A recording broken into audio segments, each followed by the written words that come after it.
Welcome in to Outkick the Show. I am your fearless leader, Clay Travis. Outkick the Show is presented by Oddshark.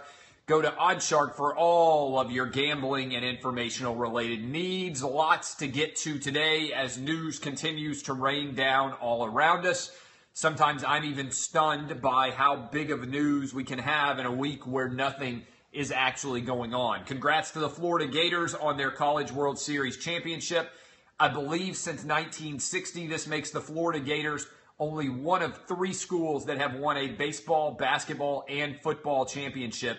Michigan, Ohio State, and the Gators is the actual title there. So congratulations. On the rundown today, Chris Paul to the Houston Rockets. The city of Houston, long a forlorn sports wasteland, trying to make a move and make a run against the Golden State Warriors. We will discuss why sports gambling being legalized, now that the Supreme Court has taken the case, has the potential to be the biggest story in sports of this century, and honestly, the biggest story since free agency was allowed in the Curt Flood case. We will discuss that as well. Phil Jackson out. The Zen Master kicked to the curb, and the California travel law that has everyone with a brain up in arms. Those are our discussion points for the day. May also get into the InfoWars mess surrounding CNN. I'm not sure who initially broke all these videos, but they're telling you what I've been telling you for a long time. Everything surrounding the Trump and Russia story is made up. It's a total sham that has long vexed me. I don't understand why it has gotten the attention that it has. I'll talk to you about that at the end of the show. But first, Project Veritas, evidently. But first, Chris Paul to the Rockets. I love the fact that Daryl Morey, the Rockets GM, is trying to make a play. Everybody else is curled up in the fetal position like, oh, hell no, we're going to get our asses kicked by the Golden State Warriors. The Rockets look at this as an opportunity. They got James Harden. They were the number 3 overall seed in the West. They obviously did not come very close to getting past the San Antonio Spurs, the way their season ended, but they're making a run. They grabbed Chris Paul. They got him in a sign and trade so they could sign him to a max contract potentially. They're now signing a bunch of other players to try to get their salary cap numbers up so they can dump them in theory, I believe, to go get Paul George and have a chance. Have a chance maybe. Paul George, Chris Paul, and James Harden. Is that a team good enough to challenge the Warriors? Maybe. Obviously, the big concern there when you break it down from a basketball perspective is that James Harden has the ball in his hands all the time. James Harden reportedly saying that he is tired, according to sources that I've read, that he's tired of carrying the ball up and down the court all the time. And so he welcomes Chris Paul in as a point guard, as a distributor. We'll see whether or not James Harden can play off the ball or ultimately whether or not that works for him. We'll also see whether James Harden is ever going to get charged for ordering a strip club beatdown outside of a strip club and watching it on FaceTime in one of the most remarkable interviews and stories we have had in the history of Outkick the Coverage, my radio show. There are still several guys out there pending that I think are intriguing to see what's going to happen. Gordon Hayward. Where is Gordon Hayward going to go? The Utah Jazz. He can sign basically anywhere. We also have, obviously, Blake Griffin now. The Clippers are basically done. It looks like the Clippers are going to blow everything up. Where does Blake Griffin end up going? And we still have to figure out what's going to happen with Paul George, assumption still being that the Indiana Pacers are going to trade him. Before we go any further, I got to say, huge day for After Tax Guy because major tax news. Chris Paul moving from California where they have a 13.3% income tax headed to the great state of Texas where there is a 0% income tax. Now, you pay tax on your earnings based on where you are physically, but for half of the season at least for the Rockets, big win there for for Chris Paul, after tax guy just out here furiously masturbating to be able to send people the fact that 13.3% state income tax to a 0% state income tax. I beat him to it. After tax guy has got to be so pissed. After tax guy is so pissed, he's just tweeting everybody knows about LeBron James having a no-trade clause. Do you know LeBron James has a no-trade clause? Do you know LeBron James has a no-trade clause? And that guy's conflicting with Fatum guy. Fatum guy. On the internet, nobody loves Fatum guy more than me. I give out a pick And inevitably, as soon as the pick goes out, fade 'em guy is like, I'm fading this pick and I'm making so much money. I love fade pick guy. Fade pick guy is the biggest loser on the internet. First of all, you're basically saying your dick doesn't work. Because if you're great at gambling, go gamble on your own. It's just as hard to lose all the time as it is to win all the time. So if you're a complete freezer, if you are a guy who chills the board, what's the movie that was out there a while ago, The Chiller or whatever it was called, like if you have the ability to consistently lose, it's every bit as difficult as it is to actually win. The Cooler was the movie, right? It's every bit as hard to go 17-3 from a probability perspective as it is to go 3-17. And I've had both of those, by the way. I've had a stretch where I went 3-17, and I've had a stretch where I went 17-3. But fade guy, I think, is probably worse than after taxes guy, and also probably worse than even, ridiculously enough. We got fade guy who's awful. We got after taxes guy, and then the guy that drives me insane as well is obviously, The Cooler is a great movie, by the way. The guy who drives me insane as well is, what's the other guy out there? We got after taxes guy, and I've been up for like 80 hours in a row. Fade guy is the worst. After taxes guy is pretty bad. And no trade guy. No trade clause guy. Everybody, because the thing about taxes guy and no trade guy is they're trying to show off that they're smarter than everybody else. I really think that trade clause guy, he has a no trade clause guy, like they actually believe that means that he can't be traded. They don't even understand that means that is the truth. They don't even understand that. Like that's the way it works, all right? That's the truth. Jersey guy is definitely awful too. Those are the people that are awful. We start off the show. Do I believe that Chris Paul and James Harden can challenge the Warriors? No. Do I believe that Chris Paul, James Harden, and Paul George could challenge the Warriors? Maybe, if they all stay healthy. I would also question, what in the world are the Cavs doing? If the Cavs just stand pat and don't make any moves at all, they're done, right? It's just a total acknowledgement that the Cavs have no chance to actually win a championship. That's maybe what surprises me of everybody. Right? That just makes no sense in general. That's totally the story, I believe. All right. Additional questions, other things to talk about, sports gambling. I think, seriously, that this is a big deal. All right. I don't know what this is. I'm going to have to block this guy.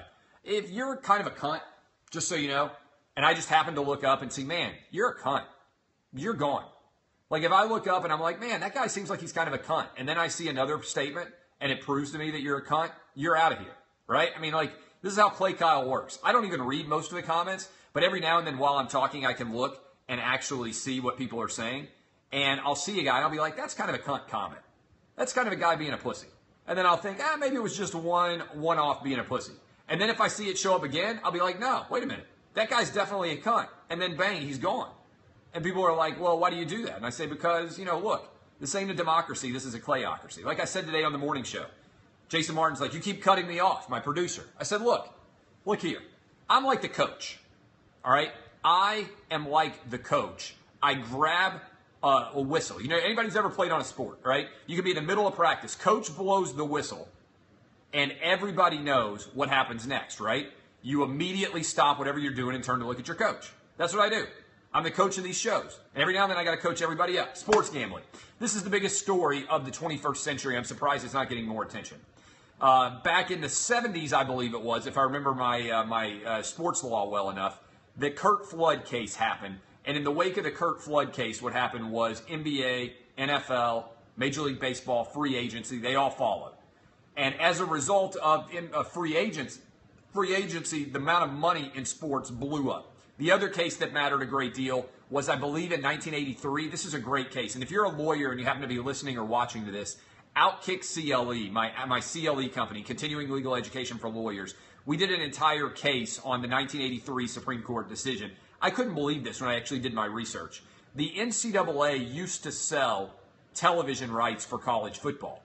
And when they sold television rights for college football back in the early 80s, they would restrict it to such a degree that hardly any games were on at all. And in 1983, Oklahoma, Georgia, and several other entities made the decision that they were going to go out and challenge the NCAA in a court of law, and they won that case. And when they won that case, what it did was it took all power for college football away from the NCAA, and it gave it to the individual conferences. And that's how you started basically the conference mega era from a business perspective. Before 1983, the NCAA sold all games, right, to a television partner. After 1983, they decided it was anti-competitive. All the conferences got the rights to sell their individual conference games. And as a result, the individual conferences got stronger. And a lot of people don't know this, but the NCAA doesn't make a single dollar off of football. If you look at the college football playoff, the NCAA is not involved. The NCAA makes all of its money off the NCAA basketball tournament. Almost every dollar the NCAA makes comes off of the NCAA basketball tournament. That court decision took away all of the power of the NCAA when it came to college football. So those are the two biggest sports stories, I would say, from a legal perspective in the Supreme Court up to this point. Now, the Supreme Court has made the decision to hear this appeal to a New Jersey gambling law. And this is a big deal. Okay, this is a really big deal. For those of you out there who aren't aware, I have been going after the stupidity of American sports gambling laws for a very long time. And I've been writing about it for years. I've been writing online now for 13 or 14 years. But the hypocrisy has just driven me insane. In particular, every year during the Triple Crown, during horse racing, it would blow me away that everybody's like, oh, we got to talk about gambling on horses. And it's the only reason horse racing still exists as a sport. If you took away gambling on horses, nobody would pay attention to horse racing. Literally, the only reason that horse racing exists as a substantial sport that has any TV value whatsoever is because of gambling. And so the way that would get covered, I always thought was ridiculous. Like, we allow horse racing gambling, and nobody talks about horse racing getting fixed at all, even though the jockeys could clearly influence the outcome of a horse race more than any athlete could ever influence the outcome of a sporting event, right? Nobody knows whether a jockey's doing his best. He can blame the horse. The horse doesn't get interviewed. The horse doesn't say, like, yeah, I was expecting the jockey to give it to me right in my ribs and just kill it down the home stretch, but then I never got nudged. And so the horse doesn't do an interview. The horse doesn't tell you that the jockey wasn't pressing him. The horse doesn't tell you that the jockey was pulling back on him a little bit and not allowing him to go as fast. It's easier to fix a horse race than any sport in America, and it's the most legally gambled on sport in America. So get the fuck out of here with the we're worried about whether or not people are going to fix sporting events. You allow horse race gambling to go on, and the horses don't even get interviewed. The athletes finish, and we don't even know if they're healthy. We don't even know if they were trying their hardest. We don't even know if they got fed that day. Like, we know nothing about a horse. You know nothing about a horse. I know nothing about a horse. And yet we allow people to spend billions of dollars betting on horses, all right? So that's why you bet on the jockey. Well, but the jockey, it's my point, asshole. My point is the jockey can throw the horse race easy and nobody even knows because he just blames the horse. He's just like, yeah, the horse was a little bit lame today. Yeah, the horse didn't have that next gear today. How do we know? We weren't on the horse. The horse can't talk. The horse can't say, oh, no. I had another gear. The jockey just didn't ask for it. Like, think about it. I don't know why I'm the only person who points this out. Only sport you bet on where you can't interview the people involved in the sport, horse racing. 100%. So, as we move into this new era, I think it's going to be massive. New Jersey became the first state since a law was passed. Okay, back in 1992, the federal government passed a law called PASPA. And the idea behind it was bipartisan. And it was also bipartisan in its criticism. There's a guy by the name of Joe Biden, who was the chairman then at the time of the Senate Judiciary Committee. And he said, boy, I have serious reservations about this new law being constitutional because we're restricting the ability of individual states to make a decision about whether or not to allow their citizens to gamble. And the George Bush Sr. White House, their Department of Justice, reviewed this bill and they said, we don't think this is constitutional. We don't think it's constitutional to allow some states, namely Nevada, to have sports gambling and take it away from the other states just because we believe like sports gambling is dangerous, right? Like they didn't believe that was legal. So this law is in effect from 1992 all the way up to the present day. And in theory, it's illegal to gamble on sports anywhere outside of Nevada. So a lot of you have your apps up, you gamble online, you got bookies online, you use offshore accounts, all that stuff. Technically, it's illegal, okay? You may think it's absurd, but technically it's illegal. And so as a result, you had Democrats and Republicans both questioning whether or not it was actually a legal bill to be passed. And finally, New Jersey got around. New Jersey got around to actually passing a law and saying, you know what, we want the citizens of New Jersey, and in particular Atlantic City, we want them to be able to gamble. And they got shot down. And then they took it to a referendum, and they allowed the entire state to vote, and over 60% of New Jersey voters said, yeah, we want to be able to vote, we want to be able to gamble on sports in our state. And so as a result, this was pretty fascinating too. As a result, they got in 6 years of litigation over whether New Jersey was allowed to gamble or not. Third Circuit shoots down New Jersey, says you cannot come out and have your own sports gambling in this state. They throw a Hail Mary to the Supreme Court seeking a writ of certiorari. It's rare for a Supreme Court to grant a case and agree to hear it because they get so many more appeals than they have the time to hear. And yesterday, massive breaking blockbuster news. You can go read about it at the top of Outkick.com. Go to Outkick.com and you can read my article about sports gambling and why it's so big. Yesterday, we got blockbuster news, and it was that the Supreme Court has agreed to hear this New Jersey appeal. To me, that makes it almost a foregone conclusion that New Jersey is going to win and that PASPA is going to be struck down, which means that by next football season, there's a chance that many of you who are watching or listening to this show right now will be able to legally wager on sports in your state. It's a massive story. Now, 4 justices have to agree to hear a case in order for it to be granted certiorari in the Supreme Court. 4 of them have. 5 justices out of 9 are needed in order to write a majority opinion and change the existing law since they would be overturning something. So, this to me is a massive story because I don't believe the Supreme Court would have taken this case unless they were going to overrule the Third Circuit and fundamentally toss PASPA into the garbage bin and allow individual states to make decisions about whether sports gambling should be legal. Now, what are the likely outcomes here? I get so many questions about this from you guys. The easiest example I can point to is I think it will be like state lottery. A lot of different states have lotteries. In fact, 44 of the 50 states allow you to buy lottery tickets. The ones that don't, Alaska, Hawaii, Mississippi, Alabama, Nevada, and Utah. Those are the 6 that right now don't allow you to buy lottery tickets. The other 44 allow you to buy lottery tickets. Now, the 6 that I just mentioned, several of you will notice something interesting. Well, Nevada obviously has massive amounts of gambling going on. That's a casino interest. They want you to come into the casino instead of buying lottery tickets. So that's not an anti-gambling stance. Whereas the same thing is true in Mississippi where Tunica casinos are massive. I'm telling you that will happen soon. Mississippi has already introduced legislation, as has Louisiana, to allow sports gambling to take place. Okay? So, I believe by 2018, many of these states will allow it. I don't know what it is in Alabama. Is it the Constitution? Is it the fact that Alabama fans are idiots and they'd rather illegally gamble?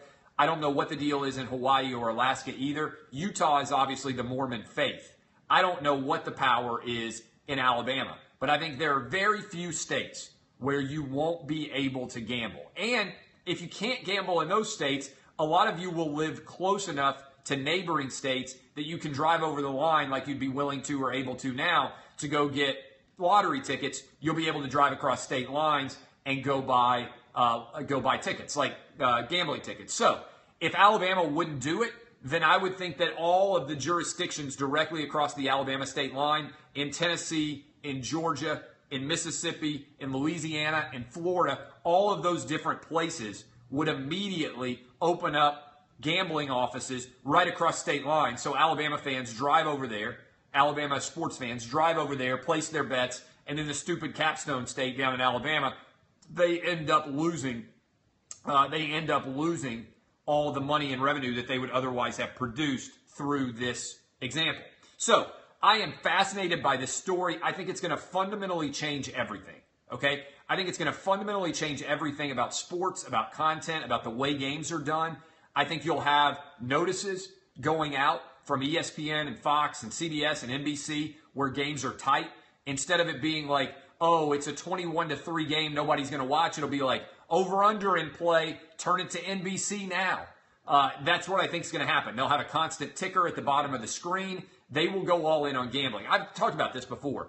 The difference between gambling and fantasy to me is pretty interesting. Fantasy is always awful, I think. There are lots of sports talk shows out there where they have on fantasy experts, and they'll like take calls. And I'm sure it's okay. I know that a lot of people will call in for those segments. I've never done it because I think it's the worst radio imaginable. Somebody calls in and they're like, yeah, I've got Aaron Rodgers and I've got Jameis Winston, and I'm trying to decide who should I start against the Miami Dolphins defense. And every time I hear stuff like that, I just want to shoot myself in the head with a fucking nail gun. And then the fantasy expert's like, well, da-da-da-da. The problem with that is that only you have that problem. And if only you have that problem, that means that like 3% of overall fantasy players have that problem too. So 97% of the time on every fantasy question, it only has to do with your goddamn fantasy football team. And here's a lesson for you. Nobody gives a fuck about your fantasy football team. You know why? Because it's a fucking fantasy football team. All right? I'm so sick of motherfuckers out there talking about their fantasy football team. I don't care. Nobody cares. You may care, and the 7 other dudes in your league may care. If I'm not in your league, I'd rather you pull out your dick and twirl it around like a helicopter in front of me than I would you talk about your fantasy football team, all right? That's the truth. Don't be fantasy football guy. If you're talking about your fantasy football league with the guys in your fantasy football league, that's perfectly fine, all right? That is fine. You guys are all in the same league. You can discuss it. For the vast majority of us out there who aren't in your goddamn league, and by the way, who don't want to get in your goddamn league, people are like, hey, you want to come play in my fantasy football league? Yeah. You know what I'd like to do with my free time? I'd like to play football in a fake league with 11 motherfuckers that I've never met before. No, I'm not going to be in your fantasy football league. Like, what makes you think that I would want to be in your goddamn fantasy football league? All right? Fantasy football league may be the worst guy. Email me. I'm going to email Clay and see if he wants to be in my fantasy football league. Why would I want to spend my hard-earned free time to be in a fantasy football league sitting around a goddamn draft with 11 dudes I don't know? I don't even want to go to dinner parties with my wife with couples that I don't know. Yeah, it's even worse to be in a fantasy football league. People are like trash talking me like, ha, you suck, Clay. I'm like, yeah, Ben 74, go. You suck too. Like, this is awful. You ever see that? Like, you have screen names? I'm like, I don't know any of these people. Why would I do this? I was in fantasy football leagues for a few years, and then my balls dropped, and I realized that gambling existed, and I said I don't care about fantasy sports anymore. So the reason why I bring up fantasy sports is I think all the pussies out there who play fantasy sports and are obsessed with it and are like, yeah, should I start Joe Jaravicius at wide receiver against the Seattle Seahawks defense, or should I start I don't know, like Riley Cooper? Thanks. Oh, just shoot me in the head with a nail gun. Fantasy talk is awful because, again, the vast majority of people out there do not have your problem. They don't care about your goddamn fantasy football team, okay? So, sports is different when it comes to gambling because everybody's on one side or the other. That's why I love gambling. You may hate me. You may hate my picks. But if I'm on Alabama minus 14, you're either on the side with me of Alabama minus 14 or you're on the other side of Alabama plus 14. There's only two sides. It's the exact same as rooting in a game, except you've got money on it with the number, which makes the game that much better. Which means that every time you talk about a game, and we do a lot of gambling talk on Outkick the Coverage and also on Outkick the Show, and obviously we're sponsored by Oddshark. Every time you talk about a gambling game, if you are interested at all in gambling, you have an opinion on that situation, right? You have an exact opinion on what that situation is. You may not agree, you may disagree, but everybody understands that. Same thing with the over-under. Now, you might get a little bit different number, but it doesn't change that much by and large. I think it's fantastic. I think it's going to change everything about the way sports are covered. I think they're going to take broadcasters in, and they're going to have to walk them through. A lot of them don't have any clue what the over-under is. A lot of them don't know anything about what the line means. A lot of them have never gambled on a game. A lot of them don't understand money line. They're going to have to give them a tutorial in gambling so that they can say, hey, guess what?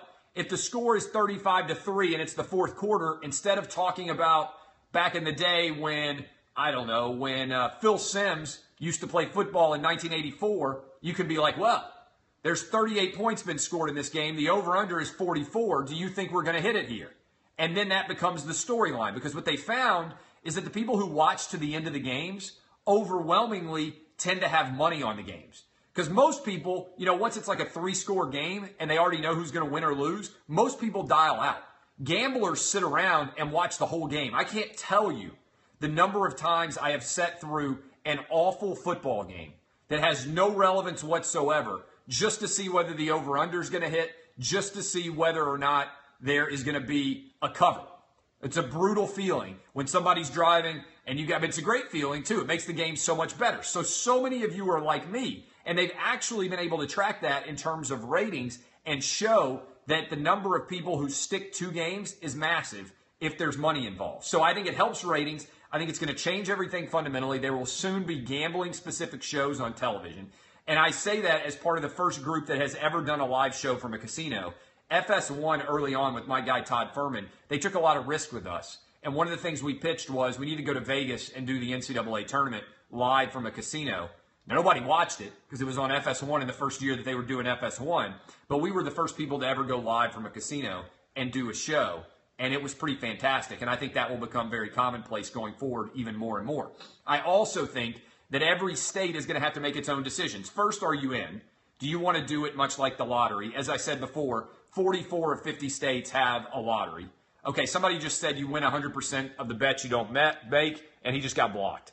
All right, if you're the kind of motherfucker who I just happened to look up and see somebody say you win 100% of the bets you don't make. You know what you also do 100% of the time if you don't gamble? Prove that you're a pussy. All right?